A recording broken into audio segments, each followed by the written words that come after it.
کیوں؟ دل نے کام کرنا ہی چھوڑ دیا ہے۔ دل جب کالا ہو گیا ہے، زنگ آلود ہو گیا ہے، اس زنگ والے دل کے اندر کیسے اس کے اندر قرآن جائے گا، کیسے اس کے اندر حدیث جائے گی، کیسے اس کو نصیحت اثر کرے گی؟ دل کالا ہو گیا ہے، دل زنگ آلود ہو گیا ہے۔ اس کی وجہ سے یہ اس کو آذان کی آواز تو آتی ہے پر توفیق نہیں آتی کہ یہ مسجد میں آ جائے۔ اللہ کی قسم، وجہ کیا ہے؟ دل کالے ہو چکے ہیں۔ اللہ کا قرآن غلط نہیں ہو سکتا۔ کلا بل رانا علی قلوبہم ما کانوا یکسبون۔ اللہ کہتے ہیں ان کے اعمال کی وجہ سے انہوں نے اعمال کو چھوڑ دیا، نیکیوں کو چھوڑ دیا، برائیوں پر لگ گئے، اور اس کی وجہ سے اللہ نے ان کے دلوں کو کالا کر دیا ہے، زنگ آلود کر دیا ہے۔ اور عزیز بھائیوں یاد رکھیے، یہ صرف زنگ آلود ہونا دنیا الشہور عند اللہ 12 شہرا فی کتاب اللہ، کہا اللہ کے ہاں مہینوں کی گنتی، سال کی گنتی 12 مہینے ہیں، اور یہ 12 مہینے کی گنتی کب سے جاری ہے؟ اللہ کہتے ہیں یوم خلق السماوات والارض، یہ اس دن سے یہ سال کی گنتی چل رہی ہے جب سے ہم نے زمین اور آسمان کو پیدا کیا، آسمان اور زمین کو بنایا ہے، اس وقت سے لے کر قیامت تک یہ گنتی چلتی رہے گی۔ پھر کہا ان 12 مہینوں کے اندر منہا 4 حرم، ان 12 مہینوں کے اندر 4 مہینے حرمت والے بھی ہیں۔ ذالک الدین القیم، یہی تمہارے لیے مضبوط دین ہے۔ فلا تکونوا فیہن انفسکم، پھر کہا اپنی جانوں کے اوپر ظلم نہیں کرنا۔ محترم بھائیوں، اس آیت میں حرمت والے مہینوں کا ذکر کرنے کے بعد اللہ فرماتے ہیں فَلَا تَكُونُوا فِيهِنَّ أَنفُسَكُمْ، یعنی خصوصی طور پر اللہ تعالیٰ کہتے ہیں تم نے ان مہینوں کے اندر اپنی جانوں کے اوپر ظلم نہیں کرنا۔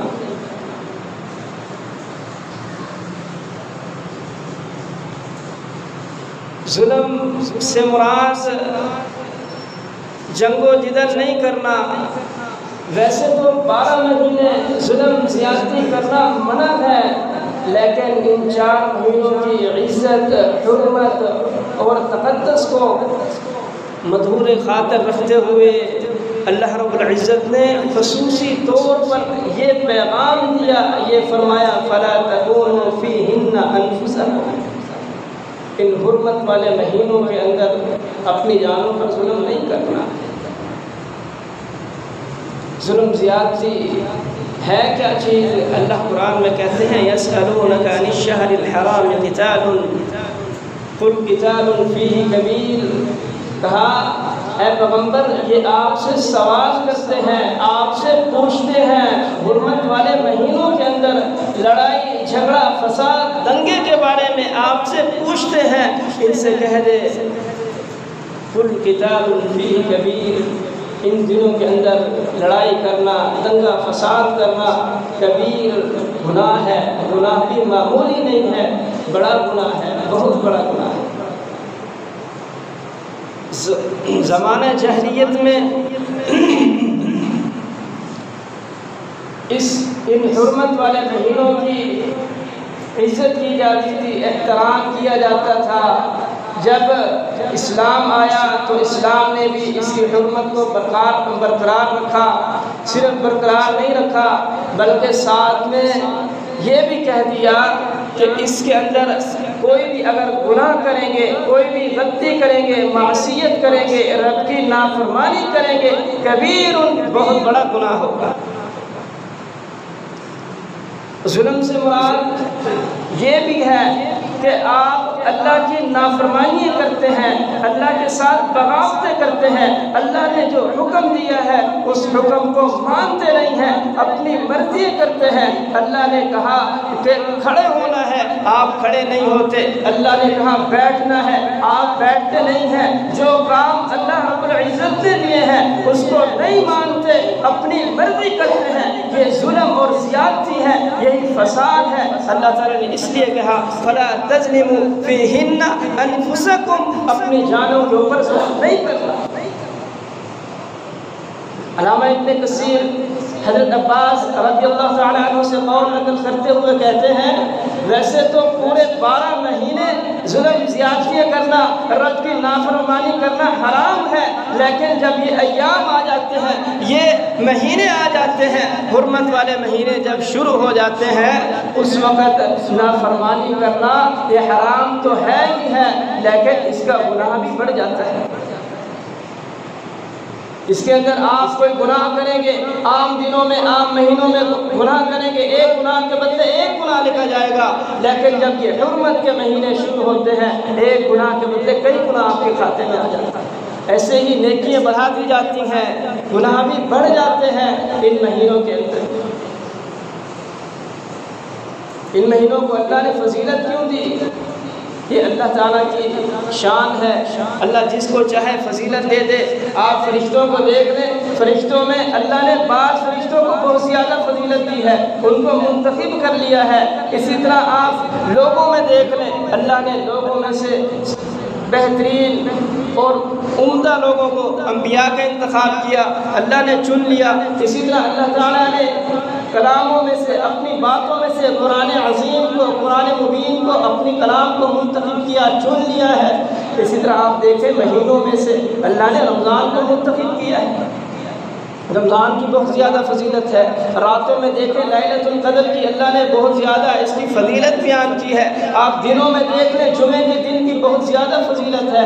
اسی طرح سال میں اللہ نے ان 4 مہینوں کی بہت زیادہ فضیلت بتائی ہے، بہت زیادہ عظمت بتائی ہے، لہذا ہمیں ان عظمتوں کا خیال رکھنا چاہیے اور ان میں نافرمانیوں سے اپنے آپ کو بچانا چاہیے۔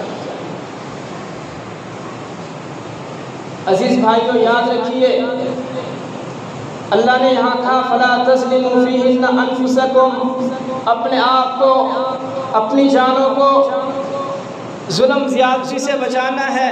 عزیز بھائیوں نقصان کیا ہوتا ہے جب آپ رب کی نافرمانیاں کریں گے، رب کے ساتھ تغافل کریں گے، رب کی مانیں گے نہیں، اپنی مرضی کرتے چلے جائیں گے، تو پھر نتیجہ کیا ہوگا؟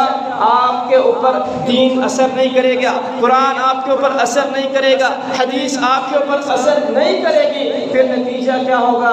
آپ کا دل کالا ہو جائے گا، زنگ آلود ہو جائے گا، پھر آپ کو نصیحت اثر نہیں کرے گی۔ اللہ تعالیٰ قرآن میں کہتے ہیں نا کَلَّا بَلْ رَانَ عَلَىٰ قُلُوبِهِمْ مَا كَانُوا يَكْسِبُونَ، کہا یہ نہیں کہ ان کے دل ان کے اعمال کی وجہ سے زنگ آلود ہو چکے ہیں، دل کالے ہو چکے ہیں، زنگ آلود ہو چکے ہیں، اب آزان ہوتی ہے اثر نہیں ہے، اب رب کی فریاد آتی ہے اس کو پرواہ نہیں ہے، یہ اپنے کام میں ٹس سے مس نہیں ہوتا کہ میرے رب نے مجھے آواز دی ہے، میرے رب نے کہا یہ حلال ہے میں اس کی تمیز نہیں کرتا، کہا یہ حرام ہے میں اس کی تمیز نہیں کرتا۔ اس کی وجہ یہ ہوتی ہے میں نے اپنی جانوں کے اوپر خود ظلم کیا ہوتا ہے، میں نے رب کی نافرمانیاں اتنی زیادہ کی ہوتی ہیں جس کی وجہ سے کَلَّا بَلْ رَانَ عَلَىٰ قُلُوبِهِمْ مَا كَانُوا يَكْسِبُونَ، ہمارے اعمال کی وجہ سے ہمارے دل کالے ہو چکے ہوتے ہیں، سیاہ ہو چکے ہوتے ہیں، پھر میرے اوپر نہ وعظ اثر کرتا ہے، نہ نصیحت اثر کرتی ہے، نہ قرآن اثر کرتا ہے۔ اس کی وجہ یہ ہوتی ہے کہ میں نے رب کی نافرمانی اتنی کی۔ اس لیے اللہ نے کہا کہ ان مہینوں کے اندر اپنی جانوں پر ظلم نہیں کرنا، گناہ بڑھ جائے گا، گناہ کے بڑھنے کی وجہ سے تمہارے دل مزید کالے ہوتے چلے جائیں گے۔ اور اللہ کے رسول نے کیا فرمایا؟ فرمایا بندہ جب گناہ کرتا ہے، غلطی کرتا ہے، معصیت کرتا ہے، تو نتیجہ یہ ہوتا ہے اس کے دل کے اوپر ایک کالا دھبا لگ جاتا ہے، ایک سیاہ نقطہ لگ جاتا ہے، اس کے دل کے اوپر ایک سیاہ نقطہ لگتا ہے، اور اگر یہ اللہ کی طرف فوراً رجوع کرتا ہے، اپنے گناہوں کی معافی مانگتا ہے، اللہ کے سامنے کھڑا ہو جاتا ہے، اللہ غلطی ہو گئی ہے، یا اللہ گناہ ہو گیا ہے، یا اللہ انجانے میں ہو گیا ہے، یا اللہ یا جان بوجھ کے کر چکا ہوں، یا اللہ تو معاف کرنے والا ہے، رب کے سامنے کھڑا ہوتا ہے، اپنی آرزوؤں کو رکھتا ہے، اپنے گناہوں کے رب کے سامنے رکھتا ہے، اے اللہ مولا تو معاف کر دے، تیرے علاوہ کوئی معاف کرنے والا نہیں ہے۔ اللہ کے رسول فرماتے ہیں اللہ تعالیٰ اس کے اس سیاہ نقطے کو ختم کر دیتے ہیں، اس سیاہ نقطے کو صاف کر کے اس کے دل کو پاک صاف کر دیتے ہیں۔ اور اگر یہ بندہ گناہ کرے اور پھر رب کی طرف رجوع نہ کرے، رب کی طرف اپنے آپ کو لگائے نہیں اور اپنی مرضی کرتا چلا جائے، گناہوں میں لگا رہے، معصیت میں لگا رہے، اللہ اکبر، اللہ کے رسول فرماتے ہیں اس کا وہ سیاہ دھبا بڑھتا چلا جاتا ہے، اللہ تعالیٰ اس کو مزید کالا کرتے چلے جاتے ہیں، اس کے دل کو مزید کالا کرتے چلے جاتے ہیں، یہ گناہوں میں مزید آگے سے آگے بڑھتا چلا جاتا ہے، رب کی نافرمانی کرتا چلا جاتا ہے، حتیٰ کہ فرمایا اس کا دل کالا ہو جاتا ہے۔ جب دل کالا ہوتا ہے عزیز ساتھیوں، ہم کہتے ہیں نا یار یہ بڑے دل کالے دل والا ہے، جب دل کالا ہوتا ہے نا پھر نتیجہ کیا ہوتا ہے، پھر صرف اپنے مطلب کے علاوہ انسان خود غرض بن جاتا ہے، اپنا کام نظر آتا ہے، نہ مسلمان کا احساس، نہ بھائی کا احساس، نہ بہن کا، نہ ماں کا، کسی کا احساس نہیں رہتا، صرف اپنے مطلب تک ہوتا ہے اور رب کا بھی نہیں رہتا، اپنا بھی نہیں رہتا، اپنی آخرت کو برباد کر دیتا ہے۔ دل کالا ہوتا ہے تو جو نصیحت کرتا ہے اس کی نصیحت پر اثر نہیں ہوتا، اپنی سوچ پر چلتا ہے، جو دل میں آیا وہ کرتا ہے، کیوں؟ دل نے کام کرنا ہی چھوڑ دیا ہے، دل جب کالا ہو گیا ہے، زنگ آلود ہو گیا ہے، اس زنگ والے دل کے اندر کیسے اس کے اندر قرآن جائے گا، کیسے اس کے اندر حدیث جائے گی، کیسے اس کو نصیحت اثر کرے گی؟ دل کالا ہو گیا ہے، دل زنگ آلود ہو گیا ہے، اس کی وجہ سے یہ اس کو آذان کی آواز تو آتی ہے پر توفیق نہیں آتی کہ یہ مسجد میں آ جائے۔ اللہ کی قسم، وجہ کیا ہے؟ دل کالے ہو چکے ہیں، اللہ کا قرآن غلط نہیں ہو سکتا، کلا بل ران علی قلوبہم ما کانوا یکسبون، اللہ کہتے ہیں ان کی اعمال کی وجہ سے انہوں نے اعمال کو چھوڑ دیا، نیکیوں کو چھوڑ دیا، برائیوں پر لگ گئے، اور اس کی وجہ سے اللہ نے ان کے دلوں کو کالا کر دیا ہے، زنگ آلود کر دیا ہے۔ اور عزیز بھائیوں یاد رکھیے یہ صرف زنگ آلود ہونا دنیا کی حد تک نہیں ہے، انسان کی معیشت بھی اللہ رب العزت تنگ حال کر دیتے ہیں۔ جو لوگ رب کی معصیت میں لگ جاتے ہیں، رب کی نافرمانیاں کرتے ہیں، دل تو زنگ آلود ہوتا ہی ہوتا ہے، لیکن اس کے ساتھ ساتھ عزیز ساتھیوں اس کی معیشت بھی تنگ ہو جاتی ہے۔ ورنہ میں اپنی طرف سے نہیں کہتا، اللہ تعالیٰ کا قرآن کہتا ہے، اللہ کہتے ہیں وَمَنْ أَعْرَضَ عَنْ ذِكْرِي فَإِنَّ لَهُ مَعِيشَةً ضَنْكًا وَنَحْشُرُهُ يَوْمَ الْقِيَامَةِ أَعْمَىٰ قَالَ رَبِّ لِمَ حَشَرْتَنِي أَعْمَىٰ وَقَدْ كُنْتُ بَصِيرًا۔ اللہ کہتے ہیں جب اس نے ہم سے اعراض کر لیا، ہماری واض و نصیحت اس کے پاس آئی، اس نے اس کی طرف منہ کر کے نہیں دیکھا، اللہ کہتے ہیں پھر ہم اس کی معیشت کو تنگ کر دیتے ہیں۔ وَمَنْ أَعْرَضَ عَنْ ذِكْرِي، جو ہمارے ذکر سے اعراض کرتے ہیں، اللہ کہتے ہیں ہم اس کی معیشت کو تنگ کر دیتے ہیں۔ اللہ اکبر، آج دیکھیں نا دونوں ہاتھ سے کما رہے ہیں، باپ بیٹا لگے ہوئے ہیں، گھر کے سارے افراد لگے ہوتے ہیں، ان سے دعا سلام کرو تو جواب ملتا ہے حالات صحیح نہیں ہے، معیشت تنگ ہے، گھر کے حالات درست نہیں ہے، لاکھوں روپے کمانے والا ہے، اگر وقت نہیں ہے تو رب کے لیے نہیں ہے، 24 گھنٹے وقت ہے تو کام کے لیے ہے، اللہ کہتے ہیں ہم اس کی معیشت کو تنگ کر دیں گے۔ فلا تظلموا فیہن انفسکم، اپنی جانوں پر خود ظلم کر رہے ہو، اللہ کہتے ہیں اپنی جانوں پر ظلم نہ کرو، رب کے ساتھ بغاوت کرتے ہو، اللہ کہتے ہیں پھر ہم آپ کی معیشت کو تنگ کر دیں گے، بے روزگار کر دیں گے، آپ در در کے دھکے کھاتے رہو گے، اور اللہ کہتے ہیں صرف دھکے یہاں دنیا میں نہیں کھاؤ گے، کل قیامت کے دن جب رب کی عدالت میں کھڑے ہوں گے اللہ کہتے ہیں ہم تمہیں اندھا کھڑے کریں گے۔ وَمَنْ أَعْرَضَ عَنْ ذِكْرِي فَإِنَّ لَهُ مَعِيشَةً ضَنْكًا وَنَحْشُرُهُ يَوْمَ الْقِيَامَةِ أَعْمَىٰ، اللہ کہتے ہیں قیامت کے دن ہمیں تم اندھا کھڑا کریں گے، یہ اللہ سے سوال کرے گا، اے اللہ تو دنیا میں تو میں سب کچھ دیکھتا تھا، مجھے اچھے کی تمیز تھی، برے کی تمیز تھی، سب کچھ مجھے پتا تھا، اے اللہ آج قیامت کے دن تو نے مجھے اندھا کھڑا کیوں کیا ہے؟ اللہ تعالیٰ کیا جواب دیں گے؟ اللہ اکبر، ساتھیوں غور کرنا، اللہ تعالیٰ کہیں گے او میرے بندے دنیا میں میری نصیحتیں تیرے پاس نہیں آئی تھی، میرا قرآن تیرے پاس نہیں آیا تھا، تو نے اس وقت دنیا کے اندر تو بھی اندھا بن چکا تھا، تجھے کچھ سنائی نہیں دیتا تھا، تجھے کچھ نظر نہیں آتا تھا، دنیا کے اندر تو نے ہمیں بھلا دیا، آج ہم نے تجھے اندر کر کے بھلا دیا۔ قال ربی لم حشرتنی اعمی، اللہ سے سوال کرتے اللہ تم نے مجھے آج اندھا کیوں کر دیا؟ اللہ تعالیٰ کیا کہیں گے؟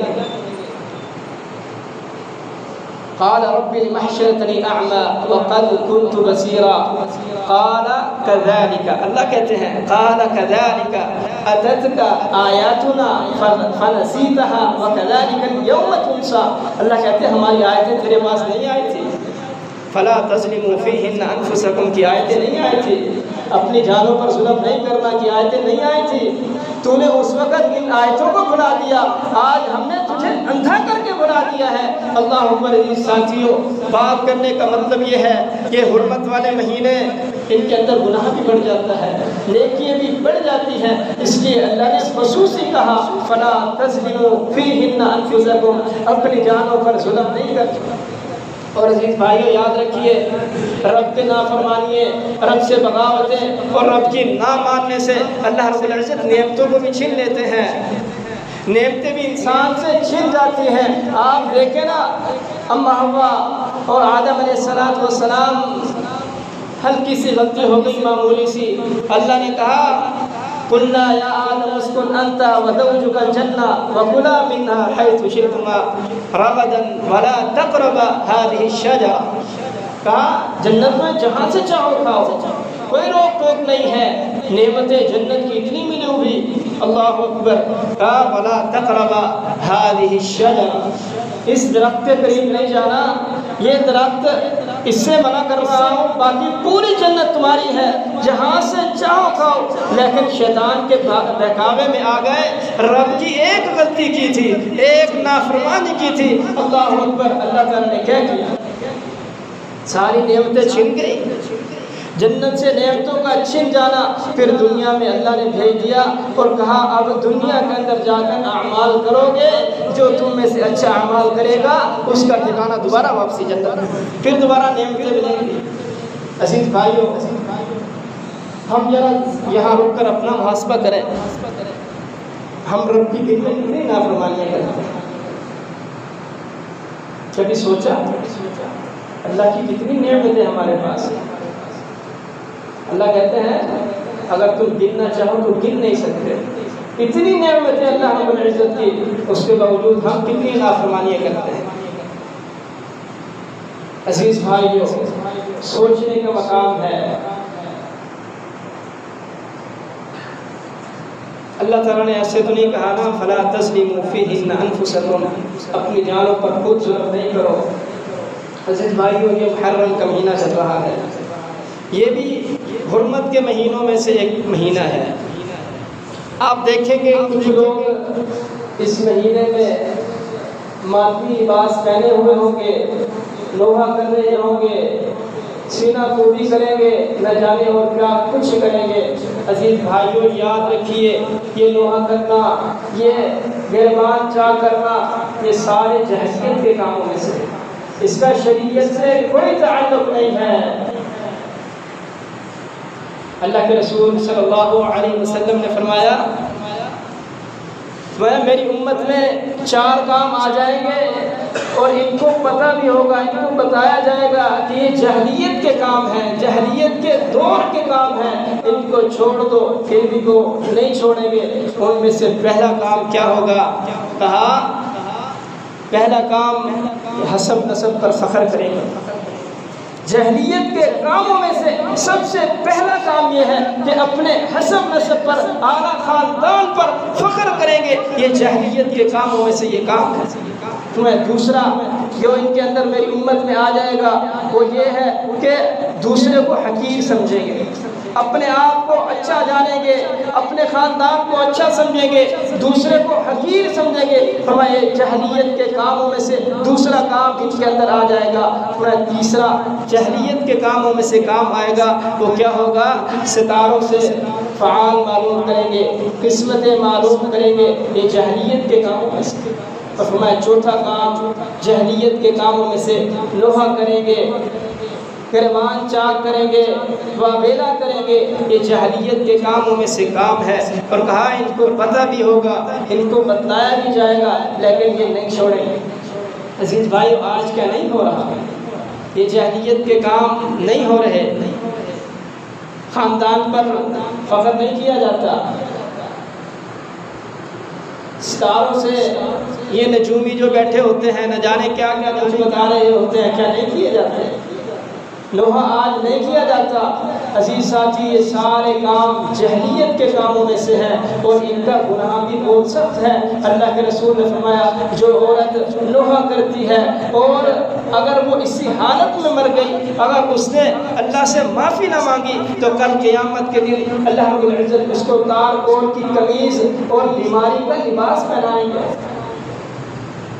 یہاں تک بس نہیں ہے، اللہ کے رسول نے فرمایا جو شخص لوحا کرتا ہے، گریبان چاک کرتا ہے، نہ جانے کیا کچھ واویلا کرتا ہے، کہا اس کا دین اسلام سے کوئی تعلق ہی نہیں، سرے سے اسلام سے خارج ہو جاتا ہے ایسے بندہ جو لوحا کرتا ہے۔ اللہ کے رسول کی حدیث صحیح بخاری کی روایت ہے، آپ صلی اللہ علیہ وسلم نے فرمایا وہ شخص جو چہرے پر مارتا ہے، ماتم کرتا ہے، چہرے پر تماچے مارتا ہے، گریبان چاک کرتا ہے، اور جاہلیت کے دعووں میں سے دعوے کرتا ہے، واویلا کرتا ہے، اور جب تکلیف آتی ہے تو موت کو پکارتا ہے، فرمایا اس کا دین اسلام سے کوئی تعلق نہیں۔ عزیز بھائیو، یہ ماتم کیے جائیں گے، حضرت حسین رضی اللہ تعالی عنہ کی شہادت کے اوپر کیے جائیں گے۔ یقیناً بات ہے حضرت حسین رضی اللہ تعالی عنہ اور حضرت حسن رضی اللہ تعالی عنہ جلیل القدر صحابی ہیں، ان کی بہت زیادہ عظمت ہے، بہت زیادہ فضیلتیں ہیں۔ ان کی فضیلتوں کے بارے میں چند ایک حدیثیں آپ کے سامنے رکھتا ہوں۔ اللہ کے رسول صلی اللہ علیہ وسلم نے فرمایا ایک مرتبہ اللہ کے رسول حضرت حسن اور حضرت حسین رضی اللہ تعالی عنہ کو کندھوں پر بٹھا کر جا رہے، کسی نے سوال کیا اللہ کے رسول اس سے محبت کرتے ہیں؟ کہا جو اس سے محبت کرتا ہے وہ مجھ سے محبت کرتا ہے، اور جو اس سے نفرت کرتا ہے، بغض رکھتا ہے حضرت حسن اور حسن حسین سے، تو کہا وہ مجھ سے بغض رکھتا ہے۔ یہ اللہ کے رسول کی محبت تھی۔ ایک مرتبہ خطبہ دے رہے، حسن اور حسین آ رہے، اللہ کے رسول نے دیکھا گر رہے ہیں، قمیض پہنی ہوئی تھی، قمیضیں لمبی تھی، پاؤں میں آ رہے، گر رہے تھے۔ اللہ کے رسول خطبہ چھوڑ کر ان کو جا کر اٹھا لیتے۔ پھر اللہ کے رسول نے یہ آیت پڑھی انما اموالکم و اولادکم فتنہ، بے شک مال اور اولاد آزمائش ہے۔ یہ اللہ کے رسول کی ان سے محبت تھی، اور یقیناً بات ہے وہ نواسے رسول تھے، ان کو شہید کیا گیا۔ ہر مسلمان کے دل کے اندر غم ہے، دکھ ہے کہ اللہ کے رسول کے نواسوں کو شہید کیا گیا ہے، لیکن اس کا ہرگز یہ مطلب نہیں ہے کہ غم کے اندر شریعت سے باہر نکل جائے۔ میں نے آپ کو حدیثیں سنائی ہیں، ماتم کرنے والے، لوہا کرنے والے، اس کا اسلام سے کوئی تعلق نہیں ہے۔ غم کا مطلب یہ ہے کہ اللہ تعالیٰ کہتے ہیں وَلَنَبْلُوَنَّكُمْ بِشَيْءٍ مِّنَ الْخَوْفِ وَالْجُوعِ وَنَقْصٍ مِّنَ الْأَمْوَالِ وَالْأَنفُسِ وَالثَّمَرَاتِ وَبَشِّرِ الصَّابِرِينَ۔ اللہ کہتے ہیں ہم ضرور بھی ضرور تمہیں آزمائیں گے، مال کی کمی کے ساتھ، جان کی کمی کے ساتھ، مختلف چیزیں اللہ تعالیٰ نے بیان کی۔ اس کے بعد کہا وَبَشِّرِ الصَّابِرِينَ، ہر تکلیف کے بعد، ہر غم کے بعد خوشخبری اس کے لیے ہے۔ وَبَشِّرِ الصَّابِرِينَ، جو غم کے بعد صبر کرتا ہے اس کے لیے خوشخبری ہے۔ حضرت حسین رضی اللہ تعالیٰ عنہ کو شہید کیا گیا، یقیناً بڑا غم ہے، لیکن ہم اس کے اوپر صبر کریں گے اور صبر کے بدلے اللہ سے جنت ملیں گے۔ اللہ تعالیٰ ہم سب کو حرمت کے مہینوں کو سمجھنے اور عمل کرنے کی توفیق عطا فرمائے۔ ھذا ما عندي واللہ اعلم بالصواب۔